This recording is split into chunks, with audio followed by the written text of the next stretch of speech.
उटंगन नदी में डूबे युवक का 18 घंटे बाद घटनास्थल से 8 किलोमीटर दूर मिला शव, परिजनों में मचा कोहराम। धौलपुर जिले के राजाखेड़ा उपखंड के श्रीपाल की गढ़ी के भगतकपुरा गांव के नीचे बह रही उटंगन नदी में डूबे 19 वर्षीय युवक के शव को पुलिस और एसडीआरएफ की टीम ने आज शुक्रवार सुबह रेस्क्यू कर लिया है। मृतक युवक का शव 18 घंटे बाद घटनास्थल से करीब 7 से 8 किलोमीटर दूर यूपी बॉर्डर से लगती उटंगन नदी के किनारे मिला है, जिसे पुलिस ने अपने कब्जे में लेकर राजाखेड़ा के शहीद राघवेंद्र सिंह सामुदायिक स्वास्थ्य केंद्र की मोर्चरी में रखवा दिया है, जहां पुलिस द्वारा मृतक के परिजनों की मौजूदगी में शव का पोस्टमार्टम कराने की कार्रवाई की जाएगी। वहीं घटना के बाद मृतक युवक के घर में कोहराम मचा हुआ है। को ग्राम श्रीपाली गढ़ी में पवन पुत्र डालचंद कोहली नदी में डूब गया था, जिसकी डेड बॉडी आज मिली है। जो जिला के आए हैं। कहाँ पे मिली है sir dead body? Dead body मिली है नंदापुरा गांव है, यूपी क्षेत्र में। कितने घंटे की कड़ी मशक्कत के बाद डेड बॉडी? कल से अब तक मशक्कत करने के बाद में आज मिली है। तो आज उसका डेड बॉडी लेके आए हैं, इसका पोस्टमार्टम करा के कार्रवाई शुरू की जाएगी। धौलपुर जिले में औसत से अधिक बारिश हो चुकी है। जिले के तालाब, बांध और जलाशय भर चुके हैं और मिला सागर की ओवरफ्लो होने तक की नौबत आ गई है, जिसे लेकर जिला प्रशासन और जल संसाधन विभाग अलर्ट मोड पर हो गया है। बांध में पानी का लेवल 28.03 फीट तक पहुंच गया है। अगर पानी की आवक और हुई तो NH 11B को पानी निकासी के लिए काटना पड़ सकता है। बारिश से उर्मिला सागर बांध लगभग भर चुका है। बांध की भराव क्षमता 28.50 फीट है। वर्तमान समय में बांध का जलस्तर 28.3 फीट तक पहुँच गया है। अगर जलस्तर 28.6 फीट तक पहुँचता है तब पानी निकासी के लिए धौलपुर करौली हाईवे को काटकर पानी निकाला जाएगा। उर्मिला सागर की दक्षिण दिशा में निभी, खनपुरा समेत करीब आधा दर्जन गांव बाढ़ की चपेट में आ सकते हैं। इन गांव के लोगों की सुरक्षा को देखते हुए हाईवे को काटकर पानी डांग क्षेत्र में छोड़ा जाएगा। जिला प्रशासन एवं जल संसाधन विभाग की टीम गेज पर पैनी नजर बनाए हुए है। हालांकि सुबह से बारिश का दौर थम गया है, लेकिन बरसाती बादल आसमान में मंडरा रहे हैं। डांग क्षेत्र में अधिक बारिश हुई तो निश्चित तौर पर करौली धौलपुर हाईवे को काटना पड़ेगा। अगर हाईवे कट गया तो आवागमन पर बुरी तरह विपरीत असर पड़ेगा। करौली धौलपुर हाईवे पर सबसे अधिक यातायात भार रहता है। वाहन चालक, राहगीर एवं ग्रामीणों को भारी परेशानी का सामना करना पड़ सकता है। धौलपुर जिले में अभी तक 665 mm औसत बारिश हो चुकी है, जिसमें सर्वाधिक बारिश बाड़ी में 786 mm हुई है। इस साल धौलपुर जिले की जो औसत बारिश है 650 mm है। इस साल औसत से ज़्यादा अभी तक बारिश हो चुकी है। जिले में सिंचाई विभाग के अधीन 7 बांध हैं, जिसमें सबसे बड़ा बांध पार्वती बांध है, जो अपनी लगभग पूर्ण भराव क्षमता तक आ चुका है। और इसके अतिरिक्त राम सागर बांध भी पूर्ण हो चुका है। उर्मिला सागर बांध में भी लगभग 95% पानी आ चुका है। हुसैनपुर छोटे बांध है, हुसैनपुर, तालाबशाही, ये भी भर चुके हैं। बारिश अच्छी हुई है तो लगभग सभी बांध अपनी पूर्ण भराव क्षमता पे है। पार्वती बांध का जलस्तर लगातार बढ़ रहा है। गुरुवार की रात पार्वती बांध का जलस्तर भराव क्षमता 223.41 मीटर के पास 223.20 मीटर पर पहुंच गया, जिसके बाद सिंचाई विभाग के अधिकारियों ने 2 गेट खोल दिए। देर रात को पानी की लगातार आवक के बाद देर रात 6 गेट खोलकर पानी की निकासी की गई, जिसके बाद सुबह 2 गेट बंद कर 4 गेटों से पानी की निकासी की गई और दोपहर को बांध के सभी गेट बंद कर दिए गए। जिले के मनिया थाना क्षेत्र के नेशनल हाईवे संख्या 44 पर आयसर नाम की कंपनी में कार्यरत एक सिक्योरिटी गार्ड का शव खेतों में मिलने से इलाके में सनसनी फैल गई। मृतक के परिजनों ने हत्या की आशंका जताते हुए जमकर हंगामा किया। हंगामे की सूचना पर मनिया थाना पुलिस के साथ धौली सदर और QRT टीम मौके पर पहुंची। पुलिस ने मृतक के परिजनों से समझाइश कर मामले में उचित कार्रवाई का आश्वासन दिया है। जानकारी के मुताबिक मनिया इलाके के गाँव डोडकापुरा निवासी 36 वर्षीय युवक भूरी सिंह पुत्र हीरा सिंह आयसर कंपनी में काम करता था, जिसका शव शुक्रवार सुबह कंपनी के बगल स्थित खेत में पड़ा हुआ मिला। मृतक के छोटे भाई महेंद्र सिंह ने बताया कि उसका बड़ा भाई भूरी सिंह आयसर कंपनी में करीब 3 साल से कार्य कर रहा था। रोजाना की तरह वह गुरुवार सुबह काम पर आया और रात को भी ड्यूटी पर रहा। इसके बाद शुक्रवार सुबह सूचना मिली कि उनका शव खेत में पड़ा हुआ मिला है, जहाँ कंपनी की ओर से उन्हें बताया गया कि करंट लगने से मौत हुई है। लेकिन मृतक के भाई ने आरोप लगाया कि पैसे के लेन देन को लेकर कंपनी के मालिक से झगड़ा हुआ था, जिसके बाद उसे जान से मारने की धमकी दी गई थी। परिजनों ने हत्या का आरोप लगाते हुए पुलिस को तहरीर दी है। ये आइसर कंपनी धौलपुर में मेरे भैया बड़े भैया काम करते थे यहाँ 3 साल से। तो घर ना आने के कारण आज 16 तारीख को घर ना पहुँचने के कारण हमने कॉल भी किया, कॉल ना लगने के कारण हमने देखा कि जाके देखते हैं हम लोग। तो यहाँ देखा तो उनकी डेड बॉडी मिली और ना ही कोई कंपनी वालों ने कोई इन्फॉर्म किया, ना कोई कॉल किया। तो बस इतना ही मैं कहना चाहता हूँ। मांग क्या है? मांग ये है कि बच्चे हैं उनके दो, एक बच्चा है, एक बच्ची है बस, और फैमिली है। फैमिली में सबसे बड़े वही है मालिक, पालने वाले। यहाँ फैक्ट्री लक्ष्मी एंटरप्राइज में काम करता है, जो मोटरसाइकिल लेके निकला था। अब इस फैक्ट्री के जस्ट पास में कोई तार वार निकल रहा था, वहाँ से उसका प्रथम दृष्टि है कि करंट लगा है। बाकी परिजन इसका आरोप लगा रहे हैं कि इसको किसी ने मर्डर कर दिया है। इस पे पुलिस आई है, मौके पे है, और यहाँ फैक्ट्री मालिक है उससे भी बात की जा रही है, और इस पर आवश्यक कार्रवाई जल्दी की जाएगी। बांग्लादेश में रह रहे अल्पसंख्यक हिंदुओं पर हो रहे अत्याचार, आगजनी, लूटपाट की 205 हिंसक घटनाओं के विरोध में धौलपुर शहर के सर्व हिंदू समाज ने आक्रोश रैली निकालकर विरोध प्रकट किया। रैली का प्रारंभ शहर की गंगाबाई बगीची से हुआ। हिंदू समाज के युवाओं ने बांग्लादेश की घटनाओं को दर्शाने वाली तख्तियां हाथ में लेकर साथ में तिरंगा झंडा लेकर बांग्लादेश में हो रही हिंसा और पलायन कर रहे हिंदुओं को सुरक्षा प्रदान करने के लिए नारे लगाते हुए सर्व समाज के लोग भारी संख्या में शहर के प्रमुख मार्गों से होते हुए जिला कलेक्ट्रेट पहुंचे। सर्व समाज की रैली का नेतृत्व कर रहे पूर्व जिला न्यायाधीश अशोक सक्सेना ने कहा कि बांग्लादेश में आरक्षण के विरोध में चल रहे छात्र आंदोलन को हिंदू विरोध में बदलने के पीछे चीन और पाकिस्तान की खुफिया एजेंसी का षड्यंत्र है। बांग्लादेश को हिंदुओं ने 1971 के आंदोलन में बांग्लादेश के निर्माण में अपना बलिदान किया और वहां की कला और संस्कृति के विकास में महत्वपूर्ण योगदान किया है। इसलिए हिंदुओं के अधिकारों और उनके हितों की रक्षा करना बांग्लादेश सरकार की जिम्मेदारी है। आज सर्व समाज ने आक्रोश रैली निकालकर भारत सरकार के माध्यम से बांग्लादेश को हिंदुओं की सभी प्रकार से रक्षा करने के लिए संदेश दिया है। आक्रोश रैली में धौलपुर शहर के और समीपस्थ ग्रामीण क्षेत्रों से आए सर्व समाज ने बढ़ चढ़कर भाग लिया। बांग्लादेश में हिंदुओं पर हो रहे अत्याचार के विरुद्ध एक आक्रोश रैली हिंदू एकता को दिखाते हुए गंगाबाई की बगीचे से शुरू होकर सीधा कलेक्ट्रेट तक आई और यहाँ डिस्पर्स हो गई है। तो भारत माता की जय, हिंदू एकता जिंदाबाद, वंदे मातरम, जय हिंद के नारों के साथ ये रैली निकली। लोग आक्रोशित थे कि हिंदुओं पर वहां अत्याचार हो रहा है। ये एकजुटता प्रदर्शन करने के लिए रैली थी। हमने कोई ज्ञापन किसी को नहीं दिया है और यहाँ आकर कलेक्ट्रेट पर ये रैली समाप्त हो गई है।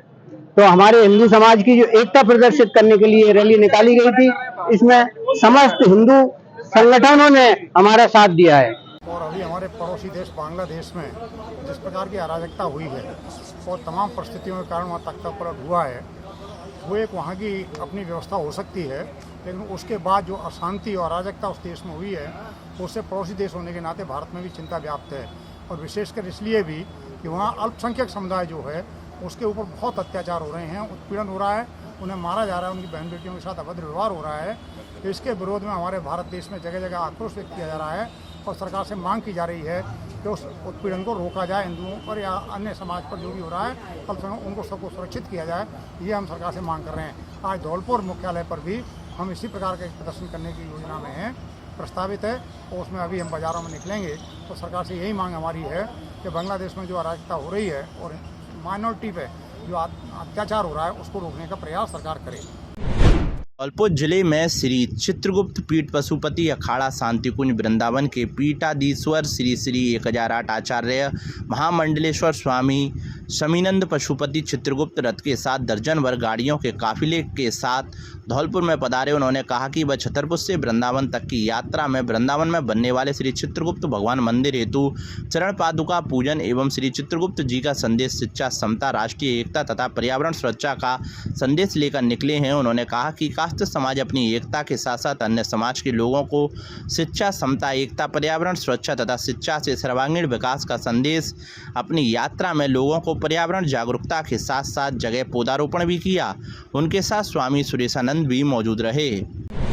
कोलकाता में महिला डॉक्टर के साथ रेप और उसकी हत्या के विरोध में राजस्थान के धौलपुर जिले के बाड़ी उपखंड के सरकारी अस्पताल के डॉक्टरों ने आज शुक्रवार को 2 घंटे का कार्य बहिष्कार किया है। आक्रोशित डॉक्टरों ने सरकार से जल्द आरोपियों को गिरफ्तार कर उन्हें फांसी की सजा देने की मांग की है। अगर सरकार इस मामले में जल्द कार्रवाई नहीं करती है तो रेजिडेंट डॉक्टरों के साथ अन्य डॉक्टर हड़ताल पर चले जाएंगे। डॉक्टरों ने मामले की सीबीआई जांच के साथ महिला डॉक्टरों को विशेष सुरक्षा मुहैया कराई जाने की मांग भी की है। डॉक्टरों ने मेडिकल कॉलेजों में सुरक्षा व्यवस्था की भी मांग की है। जो कोलकाता में आरजीकर गवर्नमेंट मेडिकल कॉलेज में जो घटना हुई थी, जिसमें एक महिला ट्रेनी डॉक्टर जो ड्यूटी पे थी उस समय उसका रेप करके मर्डर किया गया, जिसके कारण हम उसका कठोर शब्दों में निंदा करते हैं और हम सभी डॉक्टर अपराधियों को, सारे अपराधियों को चिन्हित करके उन्हें गिरफ्तार करके उन्हें कठोर से कठोर